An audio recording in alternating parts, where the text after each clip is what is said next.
విశ్లేషించి అనేది అన్ని నేను చెప్పను. ముఖ్తసరిగా మీ ముందర విషయాలు ఉంటాయి, వాటిని మనం వివరించుకుంటూ ముందుకు వెళ్తాం. సరే, అల్లాహ్ సుబ్హానహు వ తఆలా ఖురాన్లో ఏమన్నాడు? యా అయ్యుహల్లదీన ఆమను ఇదా కుమ్తుమ్ ఇలా సలాతి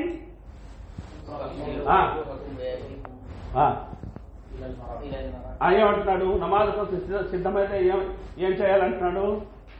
అల్లాహ్ ఏమంటున్నాడండి? నమాజ్ కోసం మీరు సమాయత్తం అయితే ఏం చేయాలి?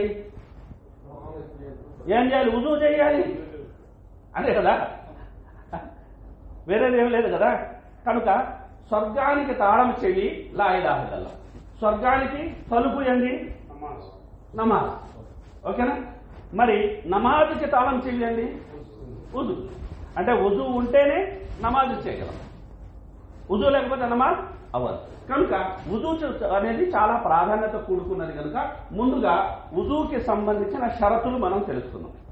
మరి షరతులు, అర్కాన్లు, వాజిబాట్లు, సున్నతు, వీటి మధ్య తేడా ఏమిటి అంటే ముక్తసరిగా చెప్పేస్తున్నాను. షరతులు అనేవి ఏ ఆరాధన బయట ఉండేది, ఆరాధన బయట అంటే ఆరాధనకు ముందు చేయాల్సిన, ఆరాధనకు ముందు చేయాల్సిన వాటిని ఏమంటారు? షరతులు. వన్స్ ఆరాధన ప్రారంభమైందంటే అక్కడ అర్కాన్లు ఉంటాయి, వాజిబాట్లు ఉంటాయి, సున్నతులు ఉంటాయి, మక్రూహాట్లు, ఇవి అవన్నీ ఎక్కడ ఆరాధన ప్రారంభం అయిన తర్వాత అనేవి ఉంటాయి. ఓకేనా? క్లియర్? కనుక ఇప్పుడు మనం తెలుసుకున్న షరతులు దేని గురించి? వుజూ గురించి. ఎప్పుడు? వుజూ చెయ్యక ముందు, నమాజు కాదు, వుజూ చెయ్యక ముందు. సరేండి? అందులో మొట్టమొదటి ఏంటి?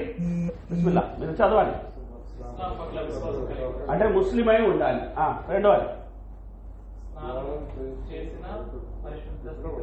ఓకే, స్నానం చేసిన పరిశుద్ధ స్థితిలో ఉండాలి. అంటే ఏంటి? వీరస్సవం జరిగి ఉండొచ్చు, భార్యతో సంభోగం అనేది చేసి ఉండొచ్చు, అయినా మరి కేవలం వుజూతో అనేది ఉంటే సరిపోతుందా? కాదు కదా. అక్కడ స్నానం చేయాలి, అక్కడ వుజూ సరిపోదు. స్నానం చేసుకొని ఆ లైంగిక అశుద్ధతను దూరం చేసుకొని ఉండాలి. అలాగే పుర్తి రక్తము, బహిష్టు రక్తం ఒకవేళ ఉన్నట్లయితే స్త్రీలైతే వాళ్ళు కూడా స్నానం ఆచరించి ఉండాలి ఆ దినాలు పూర్తయిన తర్వాత. మూడవది సరేనా? నాలుగవది మలమూత్ర విసర్జన తర్వాత శుభ్రపరచుకోవాలి. సరేనా? ఒక వ్యక్తి అన్ని పరిశుద్ధతలు ఉన్నాయి, అయితే మూత్ర విసర్జన పరిశుద్ధంగా అనేది పాటించడం లేదు. వుజూ చేస్తే వుజూ అవుతుందా? వుజూ అవ్వదు. అంటే ఏం చేయాలి? వుజూ అవ్వాలి అంటే మలమూత్ర విసర్జన అనంతరం అనేది ఖచ్చితంగా పరిశుద్ధతను పాటించాలి. ఇది కంపల్సరీ. ఓకేనా? ఓకే. తర్వాత 5 సంకల్పం చేసుకోవాలి. 6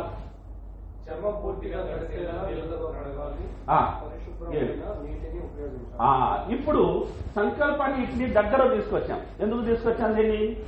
ఎందుకంటే సంకల్పం ఏదైతే ఉందో కొందరు అర్కాలలో కూడా పెట్టారు సంకల్పాన్ని. అంటే అది ఆరాధనతో మమేకమై ఉంటుంది. అంటే ఆ సంకల్పం తర్వాత వెంటనే మేము ప్రార్థన అనేది ప్రారంభించాయి. నేను 2 రకాల ఫజర్ నమాజ్ చదువుతున్నానని మళ్ళీ వెళ్ళేసి 5 రకాల ఏదో ఒక పని చేసి తాగేసి వచ్చి మళ్ళీ నిలబడి నమాజ్ చేసి కుదరదు కదా, అప్పటికప్పుడే చేయాలి. అవునా కదా? కనుక సంకల్పాన్ని చివరిలో తీసుకురావడం జరిగింది. ఇక చివరిగా చర్మం పూర్తిగా తడిచేలా, అంటే పొడి బారకుండా చేయాలి. కానీ ప్రవక్త సల్లల్లాహు అలైహి వసల్లం ఒక సహాబీని మందలించిన సందర్భాలు కొన్ని ఉన్నాయి. అంటే అది పొడి బారి ఉంది, సరిగ్గా వుజూ చేసుకోమని ప్రవక్త సల్లల్లాహు అలైహి వసల్లం వారు సెలవిచ్చారు. అదేవిధంగా 7వది ఏంటి? పరిశుభ్రమైన నీటిని ఉపయోగించాలి. ఏంటి పరిశుభ్రమైన నీరు అంటే? బాగా గుర్తు పెట్టుకొని, పరిశుద్ధమైనవన్నీ ఏనా పరిశుభ్రమైనవి కావు. ఓకేనా? పరిశుద్ధమైనవన్నీ పరిశుభ్రమైనవి కావు. ఉదాహరణకు జ్యూస్ ఉంది, సరేనా? కూర ఉంది, పరిశుద్ధమైనది, తినొచ్చు, తాగొచ్చు, వుజూ చేయడానికి లేదు. కనుక ఏ నీరునైతే మనం ఉపయోగిస్తామో అది వుజూకి వినియోగించే విధంగా సరేనా అది పరిశుభ్రంగా ఉండాలి. ఓకేనండి? నెక్స్ట్. ఓకే, బ్రీఫ్ అర్థమైంది కదా? సరే, ఇప్పుడు ఒక నిమిషం ఉండండి. షరతులు ఎన్ని అని చెప్పుకున్నాము? ఇదో నేను ముందు చెప్పింది నూనె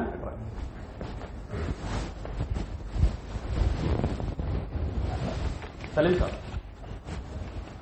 ఏదో గురుగారు ఏమిటి లవ్ లెటరా?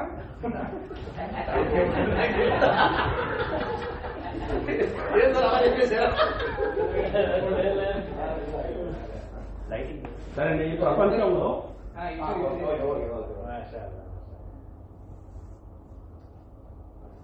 మరి సీరియస్గా ఉంటే ఎలా అండి? కాస్త నవ్వుకోవాలి కదా. మన రాజమండ్రి కాకినాడలో కూడా ఉన్నారు ఇక్కడ. ప్రపంచంలో ఇష్టమైన 3 అంట. ఏనైనా అది కవర్ చూసి గుర్తుకొచ్చింది శబ్దాలు. ప్రపంచంలో ఇష్టమైన 3 ఏంది నైనా చెప్పాలి. పైకి చెప్పకపోయిన లోపం ఉంటుంది. పూలు, నీళ్లు, స్త్రీలు. ఏమైనా వేదం ఉందో? ఓకే. ఇప్పుడు రెండో విషయానికి వచ్చేసాం. అదేంటి? ఉజు అర్కాన్లు. రుక్కున్ అంటే ఏంటంటే స్తంభాన్ని అంట. పిల్లర్ని రుక్కున్ అంటాము. కనుక ఉజుకి ఏంటి? స్తంభాలండి. ఉజుకి ఏంటి? స్తంభాలండి. రుక్కున్ అంటే లోపల ఉంది. రుక్కున్ అంటే ఉజు మొదలైన తర్వాత ఉండేదాన్ని ఏమంటారు? రుక్కున్ అంట. ఓకే. ఉజు కన్నా ముందు ఉన్నదాన్ని షరత్. ఓకేనా? నిబంధనలు. అలాగే నమాజ్ మొదలైతే రుకున్, నమాజ్కు ముందు ఉండేది షరత్. ఓకేనా? లేదు. ఇప్పుడు ఉజు అర్కాన్లు ఎన్ని ఉన్నాయి? ఎన్ని ఉన్నాయి చదవరా? 4 ఉన్నాయి. సరేనా? ఎందుకంటే 2 తర్వాత ఉంటాయి. ఆ తర్వాత మనం చేసుకున్నాం. ఆ అర్కాన్లో సరే ఆ 4ంటిని కాస్త ఒకసారి చదివండి. కాస్త ఎవరు ఒకరే కాకుండా మారుస్తున్నాయి. నేనే దావోద్ చదువు. ఓకే. ముఖం కడుక్కోవడం, తల వెంట్రుకలు మొదలయ్యే స్థలం నుండి కింది వరకు ముఖం కింద భాగం కుడి చెవి నుండి ఎడమ చెవి వరకు. అంటే ముఖం కడుక్కోవడం అంటే దానికి ఒక సరిహద్దు ఉంటుంది కదా, దాన్ని చూపించండి. సరే. రెండవది 2 చేతులు. చేతులు మోచేతుల నుండి కడుక్కోవడం, అరచేతి నుండి మోచేతుల వరకు నిర్ణయించబడిన భాగాలు పూర్తిగా కడుక్కోవాలి. ఓకే. 3 తల తడవడం, తలలో కొంత భాగాన్ని తొడవడం సరిపోతుంది. ఓకే. 4 కాళ్ళు మడమల వరకు కడుక్కోవడం, కాళ్లను మడమలను కూడా కలిపి కడుక్కోవాలి. ఓకేనా? దాని వివరణ. ఓకే. పండితుల మధ్య విభేదం ఉన్న విషయాలు సంకల్పం తరువాత క్రమం. సరేనా? కొందరు పండితులు సంకల్పాన్ని షరతులో పెట్టేశారు కనుక ఇందులో తీసుకున్నాం కనుక అది రాదు. రెండోది ఏంటి? క్రమం. క్రమం పాటించాలనేది కూడా రుక్కుల్లో ఉంటుంది.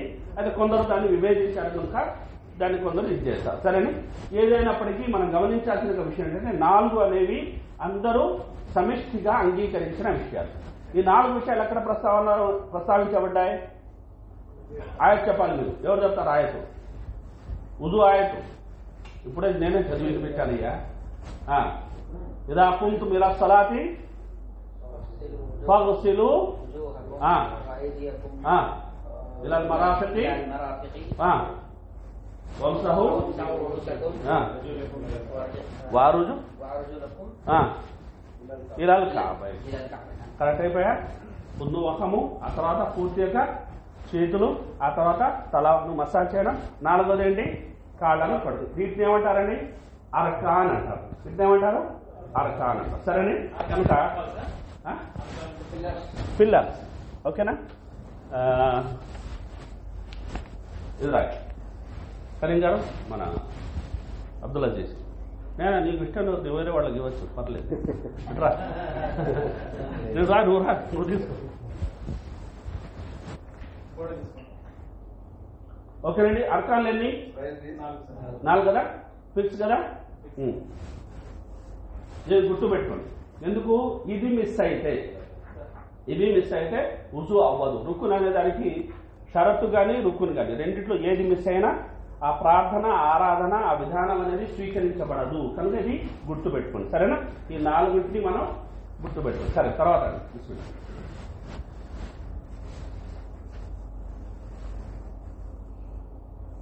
ఇంకొక ఓకే. ఇప్పుడు ఉజు అనేది చేసే విధానం అనేది నేను చెప్పడం కన్నా బెటర్ ఏంటంటే తెలుగు బాగా కట్టే అప్పుడు భయ్ ఉర్దూ ఎవరిని పిలుద్దాం? నేనైనా వచ్చి ఇక్కడ ఉర్దూ గురించే చెప్పాలి. హిందీ గురించి దాని గురించి చెప్పకూడదు. మంది హిందీ గురించి మాట్లాడదు. ఇట్లా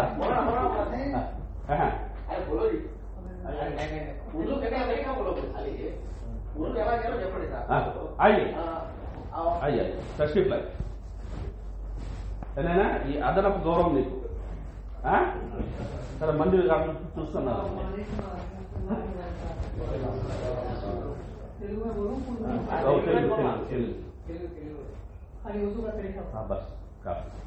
వజూ చేసే నియమాలు పహలే ముందు చేతులు 3 సార్లు శుభ్రంగా కడుక్కోవాలి. తర్వాత ముక్కులో 3 సార్లు నీళ్ళు మంచిగా వేసుకొని శుభ్రపరచుకోవాలి. మూడోది ముఖంని బాగా కడుక్కోవాలి. నాలుగోది చేతులు మోచే వరకు బాగా శుభ్రపరచుకోవాలి. ఐదోది అలా మసాజ్ చేసుకోవాలి. ఆరోది కాలు కడుక్కోవాలి. मौलाना आपका नाम मौलाना मोहम्मद मौलाना माशाल्लाह मौलाना हमारे क्या नाम भाई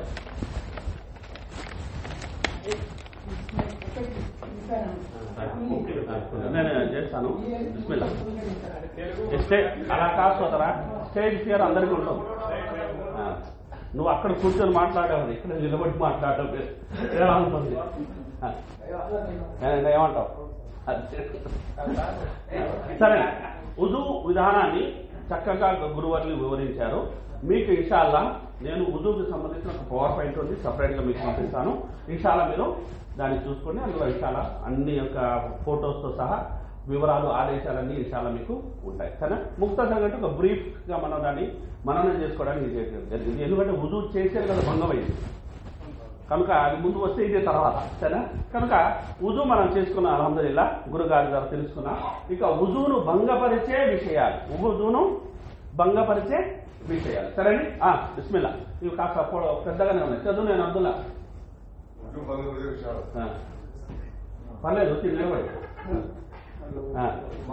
మాట్లాడకుండా ఏదైనా వస్తువు విసర్జింపబడటం ఒంటె మాంసం తినడం వల్ల మత్తు లేక అపాస్మరత స్థితికి లోపడడం గాఢ నిద్ర వస్త్రం అడ్డం లేకుండా మర్మాంగాన్ని ముట్టుకోవడం పండితుల మధ్య విభేదం ఉన్న విషయాలు స్త్రీని తాగటం ఒంటె మాంసం తినడం మృదుదేహాన్ని స్నానం చేయించడం నోటి నిండా వాంతి చేసుకోవడం. ఓకేనా సోదరులారా ఇక్కడ మీరు చూస్తున్నారు సరేనా. ఉజువును భంగపరిచే విషయాలు ఉజువును అంటే వీటి వల్ల ఏమవుతుంది ఉజు భంగం అయిపోతుంది. అంటే ఏం చేయాలి మనం భంగం అయితే మళ్ళీ తిరిగి ఉజు చేసుకోవాలి. అందులో ప్రథమంగా ఏంటంటే మలమూత్ర మార్గాల గుండా ఏది వెలవడినా మలమూత్ర మార్గాల గుండా ఏది మూత్రం కానీ చీము కానీ నెత్తులు కానీ అలాగే జిగుడు పదార్థం కానీ చాలా పిత్తు కానీ ఇవన్నీ ఏది వెలువడిందని చెప్పేసాం అయిపోయింది. అంటే ఉజు ఏమైపోతుంది ఇవన్నీ చెప్పుకోవడం కన్నా ముక్త జరిగిందంటే ఈ 2 మార్గాల గుండా ఏది వెలువడినా ఉజు ఏమైతుంది భంగం అవుతుంది. సరే రెండవది ఏంటి వండే మాంసం తినడం వల్ల. సరే మూడవది మత్తు లేక అపస్మారక స్థితి అనేది మనిషి లోనవ్వడం గాఢ నిద్ర అనేది పోవడం సరేని. కనుక మతిస్థిమతం కోల్పోవడం జరిగితే ఉజు ఆటోమేటిక్గా ఏం జరగలే. అయితే మతిస్థిమతం కోల్పోతే ఏం జరిగిందో అతనికి తెలియదు. అతను అడిగి ఏం జరిగింది 5 నిమిషాల్లో అంటే తెలియదు అతను. కనుక అది ఉజుని భంగపరుస్తుంది. అలాగే స్పృహ కోల్పోయి పడిపోయాడు సరే స్పృహ కోల్పోయి పడిపోయాడు. ఆ 5-6 నిమిషాలు అతనికి తెలియదు ఏం జరిగింది. కనుక ఉజు ఏమైపోయింది భంగమైపోయింది. మూడోది నిద్ర మామూలు నిద్ర కాదు మురగబెట్టి నిద్రపోయాడు సరేనా. కనుక చాలా మంది మసీదులో ఇలా కూర్చొని సరేనా ఇలా చేస్తుంటారు. దీనివల్ల ఉజు భంగం. దీని ఎందుకు అతను సగం నిద్రావస్థలో ఉంటాడు సగం మేల్కొని ఉంటాడు అతను తెలుస్తుంటుంది. కనుక దానివల్ల ఉజు భంగం అవ్వదు.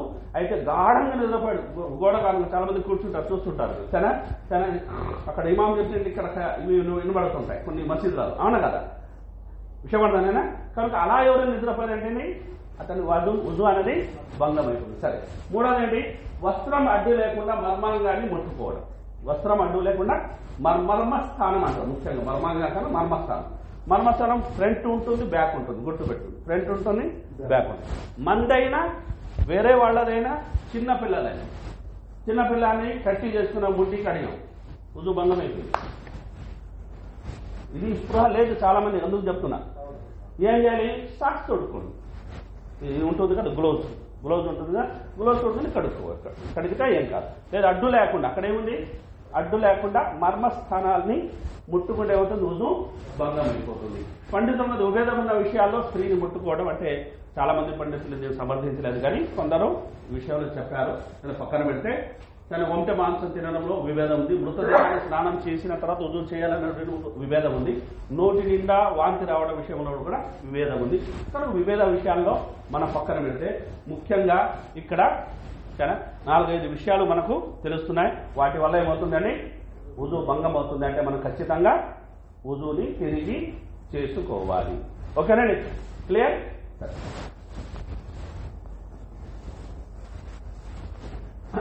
ఇప్పుడు ముక్తసరిగా వుజూ విధానం ముందర పెట్టేశాను. ఇంతవరకు మనం చెప్పుకున్నాం కదా. ఏదైనా చకచకా చదివేండి. అది ఇబ్రాహిం సార్ చేతులు మునిగట్టు వరకు 3 సార్లు కడుక్కోవాలి. వేలలోకి వేలను చెప్పించి శుభ్రంగా చేతులు కడుక్కోవాలి. నోట్లోకి నీరు తీసుకుని 3 సార్లు పీల్చాలి. కుడి చేతితో ముక్కులోకి నీరు ఎక్కించి ఎడమ చేతితో ముక్కును తీయాలి. చూడు వేలతో చెవులు లోపలి భాగాలను, బొట్టన వేలలో బయటి భాగాన్ని తుడవాలి. కుడి తర్వాత ఎడమ పాదాన్ని చీలమండలాల వరకు 3 సార్లు కడగాలి. వేల మధ్యలోకి ఎడమ చేతి శిశుని వేలను పోలీసు శుభ్రపరచుకోవాలి. కరెక్టా? ఇవన్నీ మిస్ అయ్యాయా? ఈ గిఫ్ట్ తీసుకొని నువ్వు ఏం మిస్ అయ్యా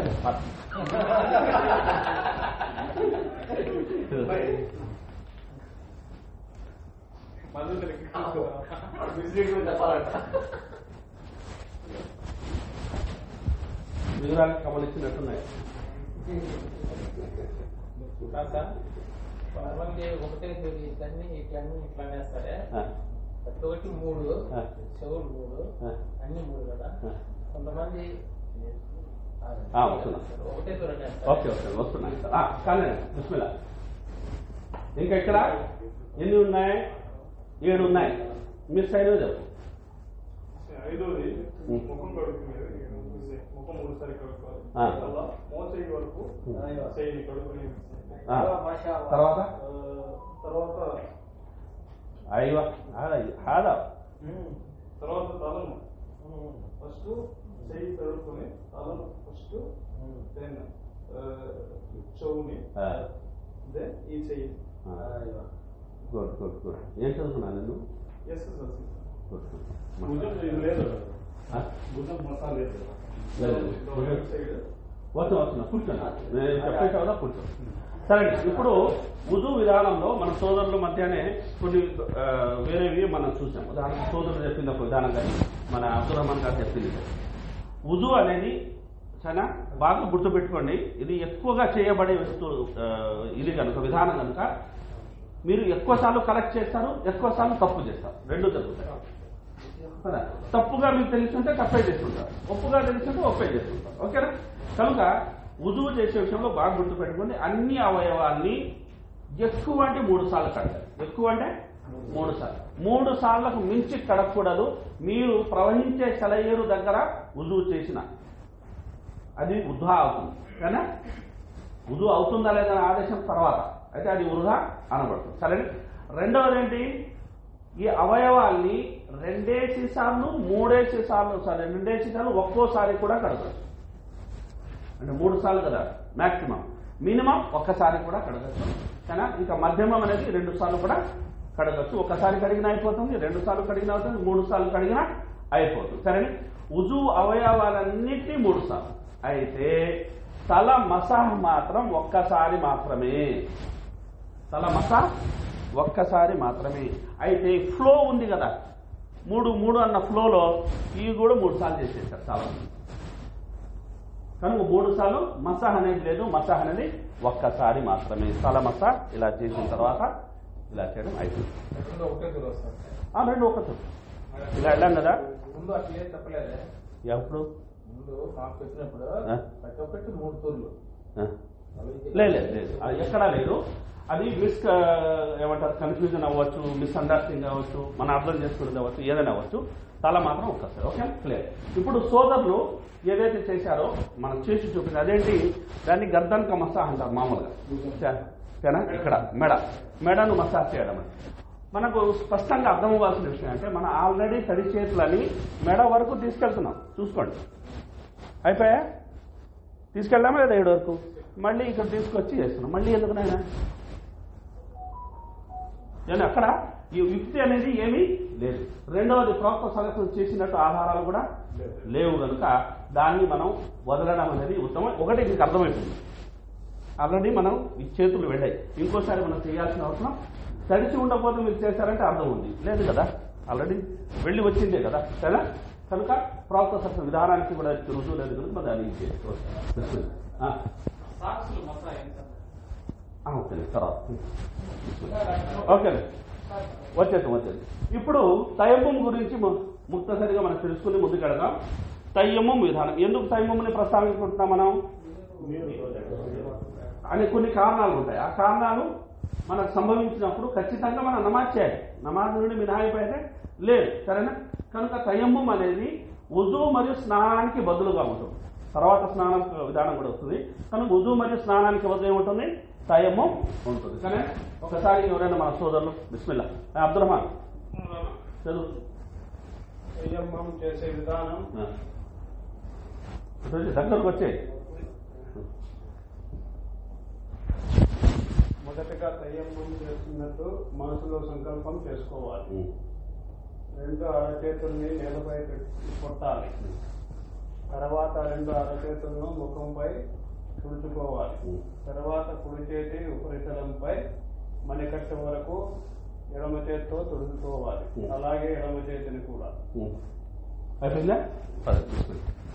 కనుక తయమ్మం విధానం అనేది బాగా గుర్తుపడి ఒక్కసారి కొట్టడం, మర్రతైన్ అని చెప్తారు, ఒక్కసారి కొట్టడం, సరేనా. ఒకసారి మనం పరిశుద్ధమైన మట్టి మీద కొడతాం. ఆ తర్వాత దుమ్ము ఉంటే ఒకవేళ అసలు దులిపి ముఖం మీద, చూసారా అయిందా. ఆ తర్వాత ఇదేంటండి, ఇది తయమ్మం. దేనికి బదులు, వుజూకి బదులు, ఓకే, స్నానానికి బదులు స్నానం రుద్ది స్నానం చేయాలన్న ప్రవర్తన. ఎంట్రుక వాచి కూడా మిగిలిపోకూడదు అన్నారు. అది ఎలా అవుతుంది? స్నానానికి బదులే రుజు అంటే అర్థమైంది, స్నానానికి బదులే ఎలా అవుతుంది? కుదరదు. అవునే, మళ్ళీ రుద్దాలి కదా. అవసరం లేదా? మీరు చెప్తున్నారా? లేదు, కాదంటున్నారు చాలా మంది. సరే, ఒక సహాబీ అలానే ఆలోచించి ఆయన ఏం చేశారంటే, వుజూకి బదులు తయమ్మం ఇది కదా, మరి స్నానం అంటే చాలా పెద్ద విషయం కదా అని ఆయన బాగా మట్లో పొరలాడేసి చాలా నమాజ్ చదివేసి వచ్చారు. ప్రవక్త వస్తారు. వచ్చింది ప్రవక్త, నాకు తోచింది నేను చేశాను, నాకు తెలియదు, నాకు తోచింది నేను ఇలా చేసి వచ్చాను. ప్రవక్త సలహా వారు అన్నారు, అంత ఇబ్బంది పడాల్సిన అవసరం లేదు, అయినా వుజూ కోసం ఏ తయమ్మం చేస్తావో అదే యొక్క విధానం ఉసులు కోసం కూడా అనివార్య పరిస్థితుల్లో సరిపోతుంది అని ప్రవక్త సలహా వారు చెప్పారు. దీన్ని బట్టి ఏం తెలుస్తుందేనా, ఇస్లాం ధర్మం విశ్వజనీన ధర్మం. ఏ ఎడారిలో మీరు ఉన్నా, ఏ నీరు లేని ప్రదేశంలో మీరు ఉన్నా, జీవితాంతం అనేది మీ దగ్గర నీటి సౌకర్యం లేకపోయినా ఇస్లామీ ఆరాధన మీరు చక్కగా ఎలాంటి ఇబ్బంది లేకుండా అల్హమ్దులిల్లాహ్ పాటించారు. ఓకేనండి. కనుక ఆర్థికంగా చూసుకున్నా, రాజకీయంగా చూసుకున్నా, ఏ రకంగా చూసుకున్నా ఇస్లాంకి తిరుగు లేని యొక్క మరో జీవన విధానం అనేది ఉండదు. సరే, ఓకే. తర్వాత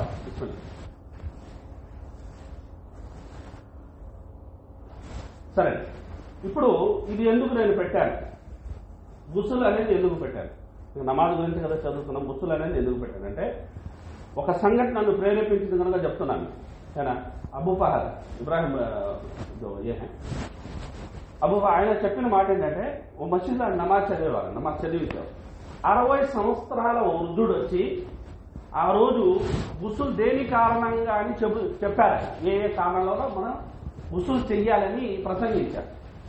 60 సంవత్సరాల వృద్ధుడు వచ్చి అడుగుతున్నాట, సంభవం తర్వాత కూడా స్నానం చేయాలా? నమాజీ 5 పూటలు నమాజ్ చదివే వ్యక్తి 60 సంవత్సరాల వ్యక్తి అరబ్బు ఏమడుగుతున్నాడు? సంభోగం తర్వాత కూడా భార్యతో కలిసిన తర్వాత కూడా స్నానం చేయాలా? విషయం అంటేనా? కనుక గుస్సులు అనేది చాలా మందికి తెలియదు. మనం అనుకుంటా తెలుసని కానీ ఎందుకంటే అల్హమ్దుల్లాహ్ గురువర్యులు చెప్తుంటారు కనుక మనకు తెలుసు. అయితే సామాన్య జనానికి తెలియదు కనుక తెలియజేసే బాధ్యత మంది. కనుక తొందరగా ఎవరు దీన్ని ఒకసారి చదివి వినిపిస్తారని వచ్చేయండి, ముందుకు వచ్చేయండి. నోరా నేను అబ్దుల్లా బిస్మిల్లా.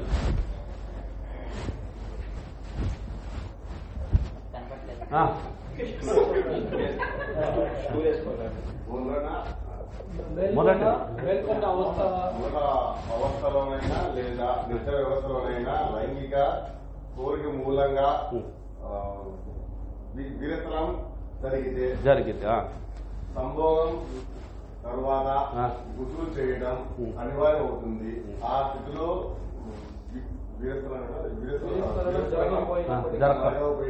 జరగకపోయినప్పటికీ 3 ఋతుస్రావం జరిగిన తర్వాత మహిళలు గుసులు చేయడం తప్పనిసరి. ప్రసవానంతరం 40 రోజుల పురిటి రక్తం జరిగిన తర్వాత స్నానం చేయాలి. తర్వాత 5 ఎవరైనా ఇస్లాం స్వీకరించినప్పుడు గుసులు చేయాలి. తర్వాత 6 ముస్లిం మరణిస్తే అతనికి ఆమెకు గుసులు అనివార్యం. ఓకే దాఖలా గుడ్. క్లియర్గా అర్థమైపోయిందండి. సరేనా? ఇప్పుడు ఇందులో కొన్ని విశ్లేషణలు ఉన్నాయి, అందులో చదవమని చెప్పాను. ఒకటేంటి, మేల్కొని ఉన్నా నిద్రిస్తూ ఉన్నా కానీ కామ వాంఛతో వీర్యం వెలువడ్డం అని ఉంది. ఏమండి? కామ వాంఛతో వీర్యం వెలువడం. ఏం సార్ కామ వాంఛతో దేంతో వెలువడం? అవును, వెలువడుతుంది. కొందరికి జబ్బు ఉంటుంది, ఎలాగైతే మూత్రం వెలువడుతుంటుందో కొందరికి ఆ రకంగా కూడా జబ్బు ఉంటుంది. కనుక అలాంటి వారికి కామవాంఛ లేదు, వాళ్ళకి అది ఒక రోగం కింద ఉంది కనుక అక్కడ వారికి స్నానం అనేది తప్పనిసరి అనేది ఉండదు. సరేనే? తర్వాత సంభోగం గురించి మీరు తెలుసుకున్న సంభోగంలో ముఖ్యంగా ఏమిటి? వీర్యస్ఖలనం జరిగినా జరగకపోయినా. సరే, సంభోగం జరిగిందంటే జరిగినా జరగకపోయినా స్నానం కంపల్సరీగా చేయాలి. ఇంకా మిగతావి ఏవైతే ఉన్నాయో మీకు అర్థమై ఉంటాయి కనుక పెద్దగా మన దాని గురించి చెప్పాల్సిన అవసరం. సరేండి, స్నానం తప్పనిసరిగా చేయాల్సిన 2 విషయాలు ఎవరైనా చెప్పాలి, చూడకుండా అక్కడ 2 విషయాలు. సంభవించిన తర్వాత స్నానం చేయాలి. వీరస్ఖలనం జరిగిన తర్వాత కామవాంఛతో వేసుకున్నాను. జాకల్లా ఖైర్. మాట్లాడాలి రండి ఆపండి.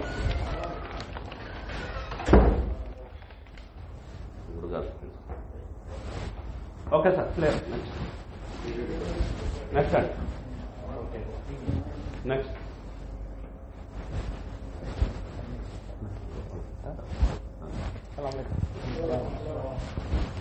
సరే, నేనా మొహమ్మద్ గుర్తు చేసే విధానం ఒకసారి చదివి. గుసులు చేసే పద్ధతి: మనసులో గుసులు చేస్తున్నట్టు సంకల్పించుకొని బిస్మిల్లా అని పలకాలి.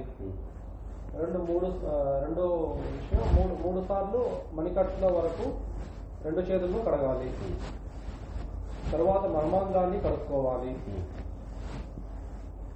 ఆ తర్వాత నమాజ్కు ముందు వుజూ చేస్తున్నట్లే వుజూ చేసుకోవాలి, కానీ ఇందులో కాళ్ళు కడగరాదు. తల వెంట్రుకల మొదళ్ళ వరకు నీరు చేరేలా తల మీద నుంచి 3 సార్లు నీళ్లు పోసుకోవాలి.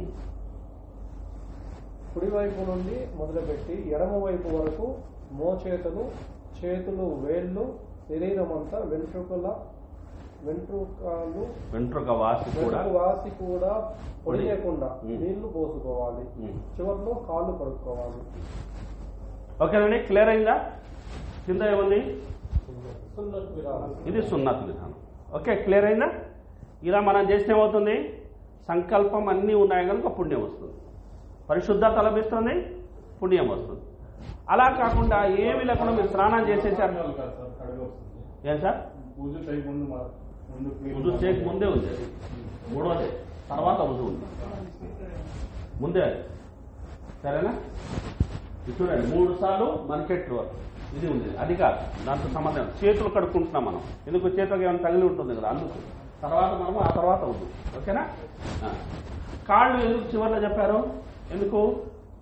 పూర్వకాలంలో మట్టి నేల ఉండేది, మట్టి నేల ఉండేది, అక్కడ స్నానం చేసేవారు, అవునా కదా. కనుక చివరి వరకు కాళ్ళు ఇదే అశుద్ధమైంది, కనుక చివరిలో కాళ్ళు కడుకున్నారు. కనుక ప్రస్తుతం ఉన్న సౌకర్యాల రీతి అనేది మీరు ముందు కాళ్ళు కడుకునే అభ్యంతరం కాదు అని పండితులు అభిప్రాయపడతారు, అది వేరే విషయం. అయితే సున్నత్ పద్ధతి అనేది మీకు చెప్పాను. ఇక ఒక వ్యక్తి బావిలో దూకేస్తున్నాడు, ఒక వ్యక్తి అంతా తడిచేటట్టుగా స్నానం చేస్తున్నాడు అంటే హుసులు అవుతుందా లేదా? హుసల్ అవుతుంది. అయితే సున్నత్ విధానం కాదు, పుణ్యం రాదు, సరేనా? విషయం కనుక సున్నత్ అనేది ఎక్కడ చెప్తాము, అక్కడ సంకల్పం ఉంటుంది, మిగతా విషయాలు అనేవి ఉంటాయి. కనుక ఇది మనం గుర్తుపెట్టుకోవాలి. ఓకే, బిస్మిల్లా. వచ్చేసాం మనం దగ్గరికి.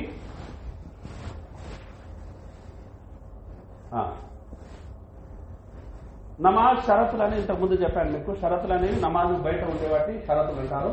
కనుక మొట్టమొదటి నేనే ఇది చేస్తాను, అతను ముస్లిమై ఉండాలి, అలాగే సంకల్పం అనేది చేసుకోవాలి, పరిశుద్ధత, నమాజ్ చేసే యొక్క వ్యక్తి శరీరము కానీ దుస్తులు కానీ అలాగే స్థలం కానీ ఈ మూడు పరిశుభ్రంగా ఉండాలి. అలాగే కిబ్లా వైపు ముఖం చేసి నమాజ్ చదవాలి. అంటే కిబ్లా అంటే ఏంది? మక్కాలో ఉన్న